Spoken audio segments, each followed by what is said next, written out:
หรือแมงเมาแล้ววะนั่นแหละคนหลายกระโดดกระเดียดเนาะหลายแต่หลายถึงเนาะมันเป็นตาเบิงตาส้มแล้วนะเลยเบิงกระไดเนาะคนน่ะมันคิดว่าคนมาหลายจังไดคนในใช้กระไดมดกูมองก็เป็นคนไทยเราคนหลายๆถอนคนต่างชาตินั่นแล้วยังว่ามีแต่ชาวต่างชาติใช่ไหมไทยบ่ค่อยนี่มายืนเบิ่งคนหลายเนาะคนหลายค่ะโอ้ยเรือบ่เด้อนะเรือนี่แหละเรียนลงมาเรือดินเนอร์พูดเข้าอยู่เทิงคุณบ่นั่นน่ะแม่ที่เขาอยู่เทิงพูนโอ้เนาะตอนนั้นจะเฮาอยู่เทิงพูดที่เฮาเรียนลงมากันว่าคนเฮานี่ก็งึดหลายเติมเนาะไปใช้ก็ไปได้หั่นนะสิไปบางมองได้ก็ไปได้คือกันบนบกในน้ำก็ไปได้ใต้ดินก็ไปได้เนาะเมืองไทยนี่ไปได้ทุกหม้องเก่งคือกันเนาะเฮาก็ได้เนาะถือว่าเก่งและเห็นหมดทุกอย่างให้เบิ่งอยู่เทิงแล้วไปได้เนาะแม่นโอ้ยเพิ่นจ่อหูเป็นอุโมงค์เนาะจอดประเทศเพิ่นว่าใต้ดินก็ได้แม่นประเทศเพิ่นเจริญแล้วเห็นบ่มีแต่นักท่องเที่ยวต่างชาตินั่นแม่นเนาะต่างชาติหลายเนาะคนไทยแทบสิบ่มีเลยเขามักมาเที่ยวเนาะเขาเที่ยววันนี้แหละเขาจะมานอนอยู่นี่บ่บัดจะหมดแล้วเขาก็นอนอยู่น้ำพุคือเป็นดอกไม้ตะวันตะเวนโมเมนี่โมเมนี่ดอกไม้แม่นี่นี่พูดพูดอีฝุ่นเป็นดอกไม้เดียวนี่คนร้ายป้าคนตายหลุดเต้มเลย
คุณน่ะ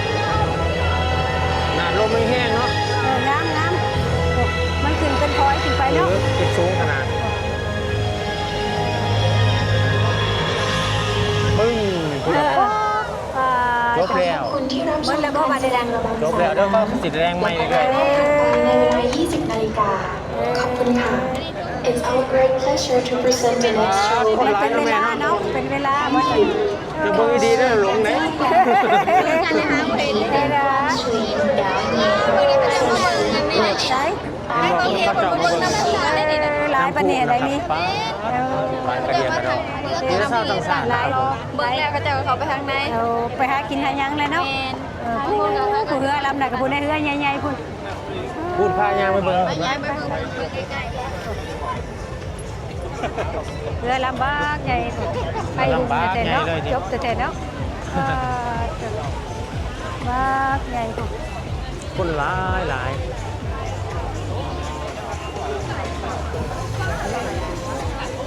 คนหลายลิ้นแล้วเนาะคนจะสิลงกันเลยนะ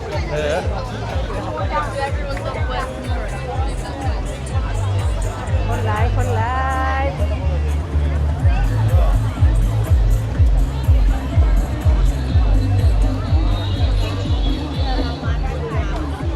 เยอะแยะแม่ว่าเยอะแยะขอไทยอย่างดีมันนี่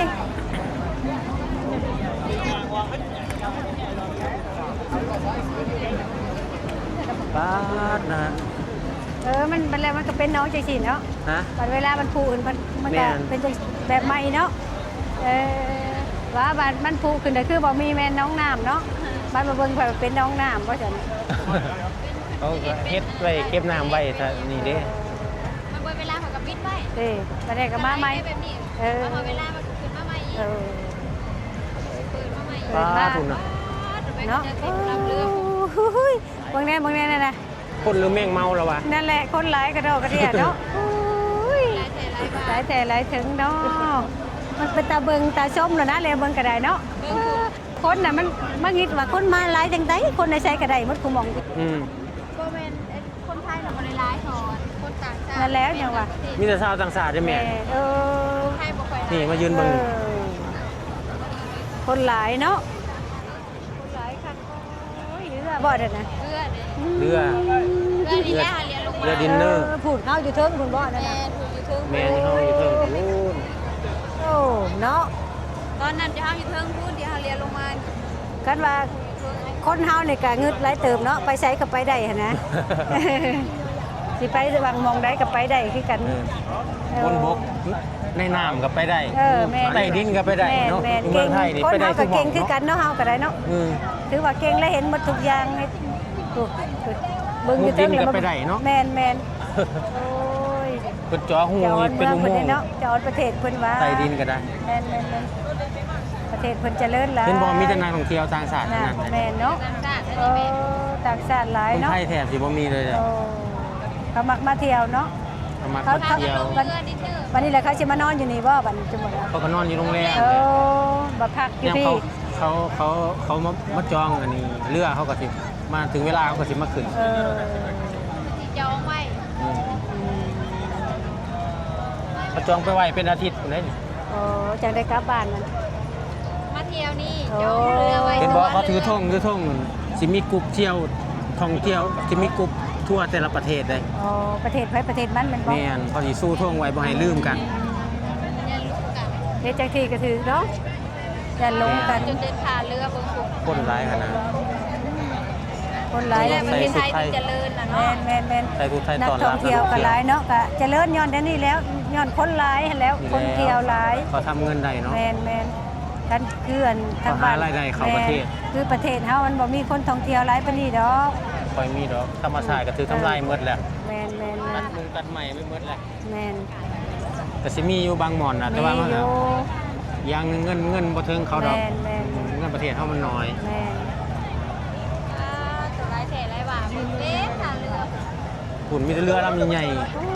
โอ้ยพุ่นน่ะเนาะ อืม ไปแสงสีหุงเบิดที่บ่แดนเนาะโอ้ยสำกลางเว้นเนาะ ๆไอ้กว่าแมงเมานะแม่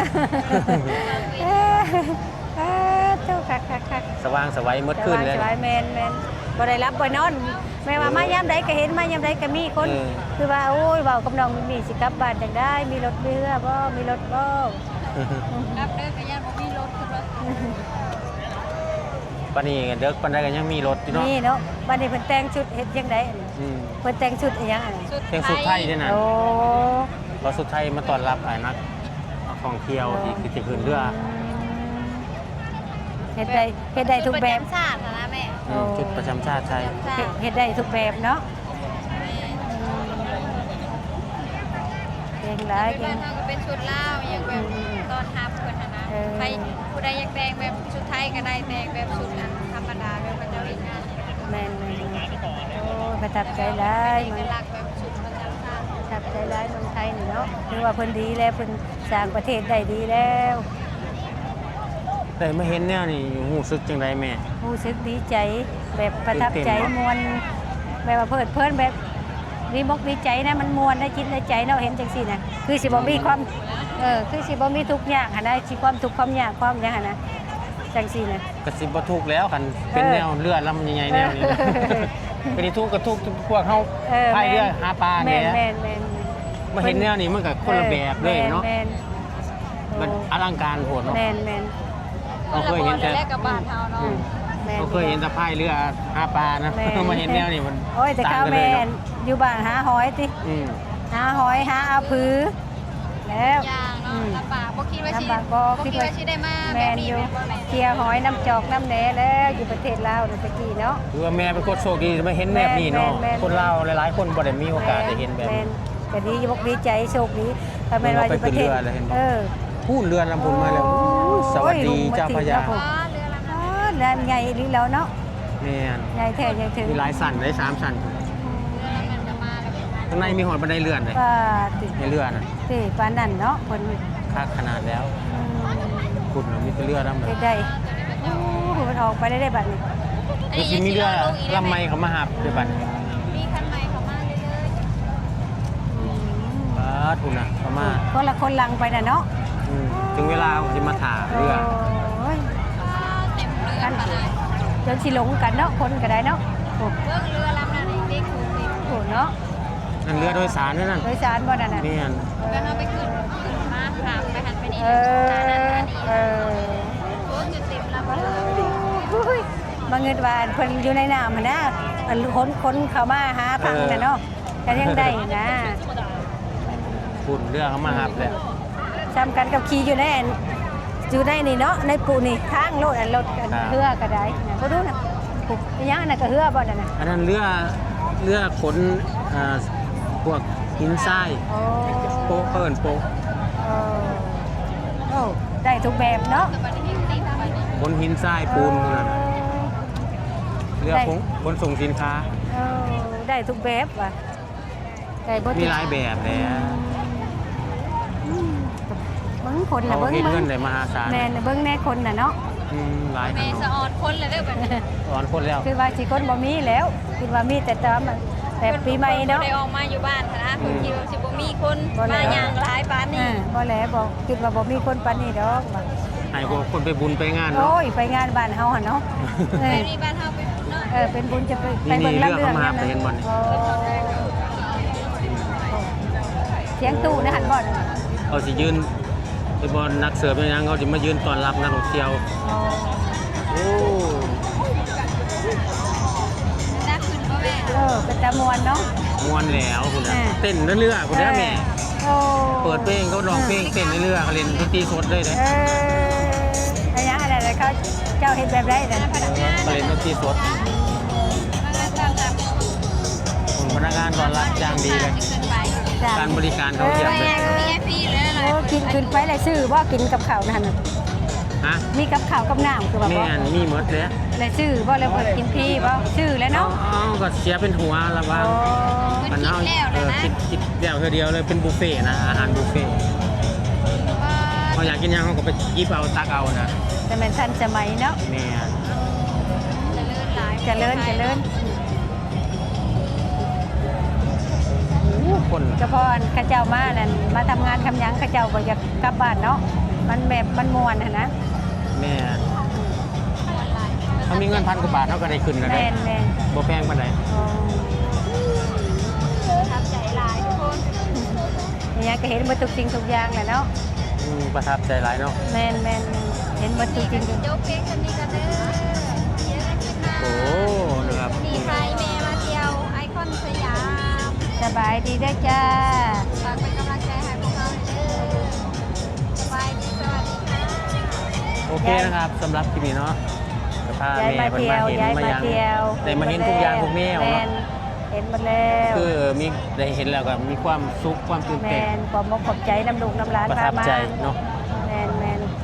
ดีมกดีใจแล้วได้ คือ มา ว่า เห็นจริ เป็ ง นความโชคดีของแม่ที่ได้มาเห็นแบบนี้เนาะหลายๆคนบ่ได้มาเห็นแบบนี้ ๆ ได้ เห็นย้อนหยังเห็นย้อนลูกมาอยู่พี่เนาะ แม่ ลู ลู ก ก ก็ คนมาเห็นงาน มา เนาะ เบิ่ง ก็มาเยี่ยมลูกเยี่ยมร้านก็ได้ แม่ ลูกร้านก็ได้ มาเที่ยว พามาเที่ยวก็ได้เห็น แม่นมาแต่ปีใหม่พุติแต่บ่ได้เมื่อปานนี้เนาะถือว่ามวนหลาย ปีใหม่หรือสงกรานต์ มาแต่สงกรานต์พุ่นแล้ว สงกราน สงกรานต์บ้านเฮาเอิ้น ดื ปีใหม่ เนาะ เดือน ประมาณเดือนเดียว เดือนเดียวเลย เดือนกว่านี่ล่ะ แม่น นี่นะครับสำหรับที่นี้นะครับผมก็ขอลาไปก่อนนะเดี๋ยวเจอกันในคลิปหน้านะครับสำหรับที่นี้ขอตัวลาไปก่อนครับสวัสดี